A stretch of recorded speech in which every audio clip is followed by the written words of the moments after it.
Chapter 2. The rain had started again, hammering the streets in steady sheets, washing the city in gray reflections of neon and misery. My eyes followed the patrol cars carrying the boy through the slick streets, torn between staying at the crime scene to comb through the shadows, or going with him to extract more information. Before I could decide, a forensic officer waved me over. Something unusual. I followed him to the shadowed side of the bridge. There, against the wall, hidden in darkness, a huge red stain stretched across the concrete, forming the vague outline of a human body. Small shards of skin clung to the wall, torn, yet pressed into its surface, embedded in the blood. The forensic experts suspected it came from the old woman. A chill ran down my spine. This was different. Like the other victims, her skin was missing, but the mark on the wall suggested something new. A clue that might finally tell me who, or what, I was hunting. The forensic pointed out the irregularities. The blood hadn't been splattered in chaotic arcs like most violent crimes. Instead, it seemed almost painted, pressed deliberately against the wall. The tissue bits, torn but absorbed into the surface, hinted at obsessive care. My stomach boiled at the sight. Whatever had done this was precise, unnerving precision, yet still human. I reminded myself over and over, angles, force, attention to detail, hallmarks of obsession and ritual, not supernatural strength. Even amid the grotesque familiarity of the previous victims, the scene diverged. Unlike the others, whose bodies were hidden and stripped clean, this killer had left a trace. Whatever myths swirled about impossible abilities, we were chasing a person, and if it was human, motives could be deciphered. Perhaps ritualistic. Perhaps madness. Either way, it was something I could confront, something I could try to understand.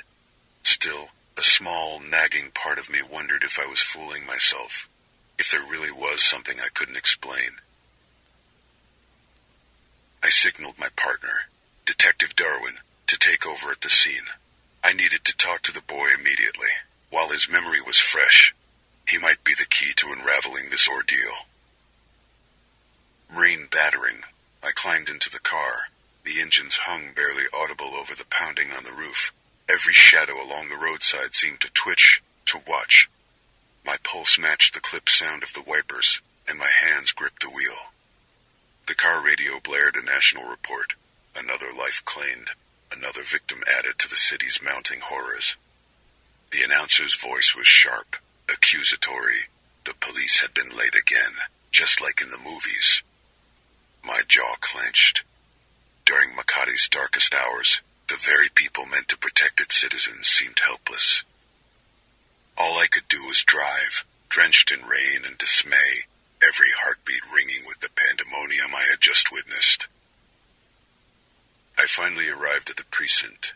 2 officers stood guard near the boy. He hadn't spoken since leaving the crime scene, refusing food and water, staring at the floor with wide, unblinking eyes. One officer hesitated, mentioning that the boy seemed to see things no one else could. I dismissed it, trauma, nothing more, though unease flickered in their expressions. Curiosity pulled me closer. The boy noticed my approach, body tense, unsteady. I checked on him gently, asking how he was doing. His silence lingered, only the whir of the air conditioner filling the space. I offered him my name, a quiet attempt to bridge the distance, Detective Jude. After a long pause, he gave me his in return, Andy. The word was fragile, almost broken, yet it carried weight. It made him more than a witness. He was a child with a name, a voice straining against fear.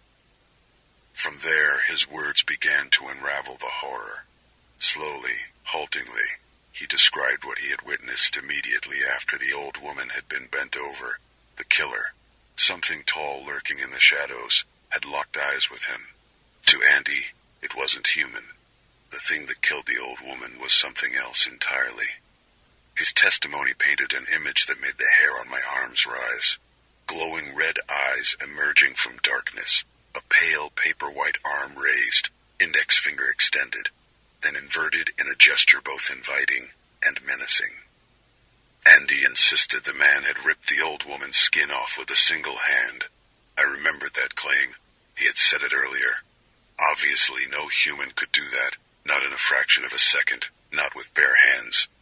But I reminded myself, it was dark, raining. Could Andy have misperceived what he saw? Fear twisting reality. Perhaps the killer's movements, shadows, or the rain's reflection had tricked him into exaggerating what was physically impossible. His panic escalated. He clutched at his shirt, tottering uncontrollably, tears streaming down his face. He was convinced he would be next, that death would come for him that very moment, just as it had claimed the old woman. I sat beside him, taking his shaking hands in mine, promising silently that I would protect him. Yet his eyes betrayed doubt, as if he already knew that neither I nor the badge I wore could truly shield him. So, I wrapped my arm around him, holding him close, letting the quiet warmth of my presence assure him he wasn't alone. My gaze drifted to my office desk, staring at the mountain of unsolved cases, the weight pressing down. Dark thoughts crept in. What if I couldn't protect him? What if I failed? Gradually, the boy stopped quivering. His sobs quieted. His breath steadied. I then asked Andy about the whereabouts of his parents, what their names are, and their occupation. He said that their names were Moria and Philip. They are currently at home, and they are both working in a shoe factory. He released his hands from his shirt and placed them in mine as a gesture of trust. In that fragile connection, I felt a spark of resilience rekindle inside me. But I knew, in this city, the line between hunter and hunted was thinner than I had ever imagined. Then, suddenly, with a violent slam, the doors burst open, and anger itself stepped into the station.